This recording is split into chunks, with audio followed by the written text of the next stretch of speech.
Joining us now is Representative Paul Broun from Georgia. He's a doctor. He's a Tea Party guy. He's running for Senate to replace Saxby Chambliss down there in Georgia. And right now, he's our guest. Representative Broun, thanks for joining us. I'm glad to be with you guys this morning. Good morning. Good morning. So today's the day we put the Paul Ryan budget up for a vote. And, you know, if you listen to the Democrats, this is like the end of the world. The sky is falling. And, well, we're sick of that, though. Don't they say that about everything? I mean, that was going to happen with the sequester, too. But you actually think this budget doesn't go far enough. Why don't you flesh that out for us a little? Well, the budget does not cut spending one iota. In fact, it continues spending money almost as much as the president's budget. In fact, the Ryan budget continues spending at 3.4% per year for the 10 years that it's proposing, whereas the president's proposing a 5% increase. So this doesn't cut spending at all. We're facing an economic crisis as a nation if we don't stop this out-of-control spending that both parties have been doing. So that's the reason I wrote an op-ed in the New York Times, printed Tuesday, and the reason I'm going to vote against the Ryan budget. It's just fiscally irresponsible, in my opinion. You're going to vote against the Ryan budget because what I had heard, and the word that was coming down this time around was that Republicans in the House of Representatives were going to be a bit more unified than they had been in the past.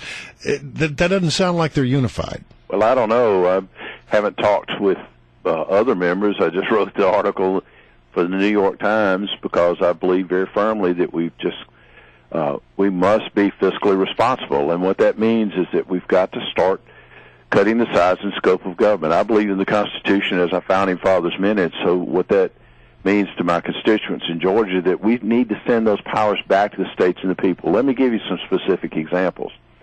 I believe wholeheartedly that we need to shut down the U.S. Department of Education. It's almost $70 billion a year. The average salary in the Department of Education is $103,000 a year. That's twice what teachers in Georgia are making. Let's shut it down. Send those powers and the money back to the states. Let's have a good educational system here across the country. Let local people and the states run the educational system instead of all these federal bureaucrats.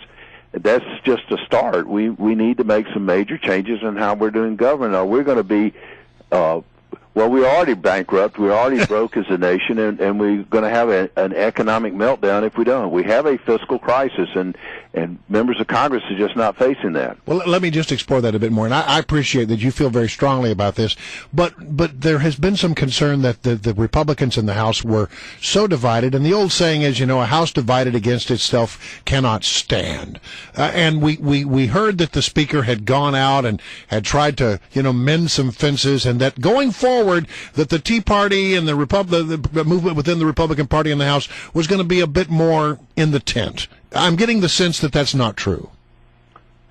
Well, I don't know. I'm just standing firm on what I believe is the biggest problem we face as a nation, and that's the out-of-control spending that both parties have been doing. We've created this huge debt. It's over $52,000 per man, woman, and child in the country. $142,000 per taxpayer in the country. It's unsustainable. It's killing our economy. It's destroying jobs, and we just have to stop the spending. So I'm going to stand firm on what I believe is best for America, best for my constituents in Georgia, and that's what I've been doing ever since I've been here.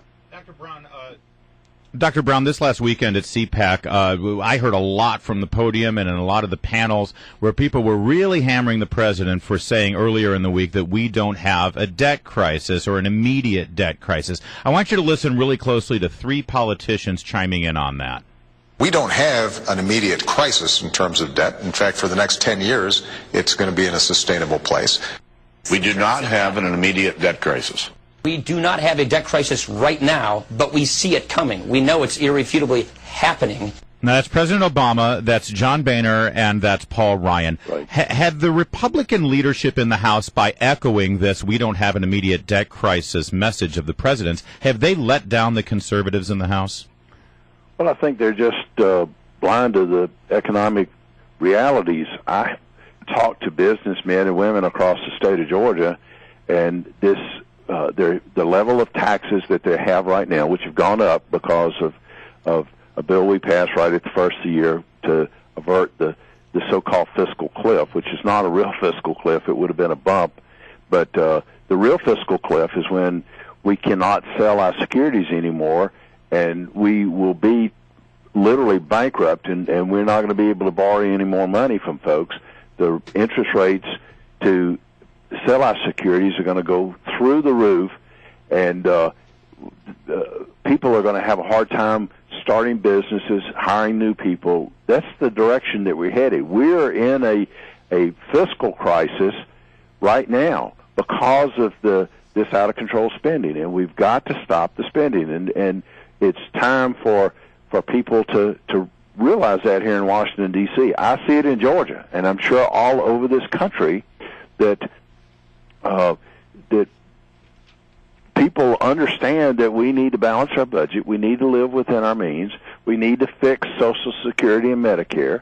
We're not going to be able to provide the goods and services that the American people are expecting. We're going to be just like Greece, where people are going to be in the streets rioting if we don't start taking the bull by the horns and wrestle it to the ground and start controlling our spending addiction that both parties have been doing here in Washington. It's absolutely critical for the future of this nation economically, and so that's the message that I'm giving to anybody who will listen. Hey, Dr. Broun, we mentioned that you're eyeing Senator Saxby Chambliss's open seat there in Georgia, and word has it, I'm reading here from the Huffington Post, that your colleague, Tom Price, is thinking about running against you for the primary, and he's actually trying to position himself as Karl Rove's pick, according to the Huffington Post. Do you care to comment on that?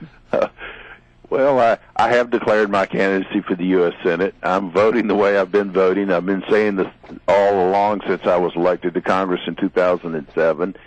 I am an original intent constitutionalist, which means that government is too big, it's overburdensome, it's taking too much of our money, and it's controlling too much of our lives, and we've got to find ways to send those powers back to the states or to the people as attention. Yeah, but what about your opponent, Tom Price? Well, he has to do what he has to do, and if he likes Karl Rove, I like Karl Rove as a person, and I hope that that it's up to them. I don't care. I'm concerned about the people of Georgia and putting this country back on the right course financially and constitutionally. Congressman, thank you so much for doing it. Just real quick, yes or no? Do you expect other people will join you in voting against the Ryan budget from the Tea Party Caucus? I don't know. I haven't talked to them, but I expect there will be some no votes, yes. All right. Thank you so much. Appreciate it. Congressman Paul Broun.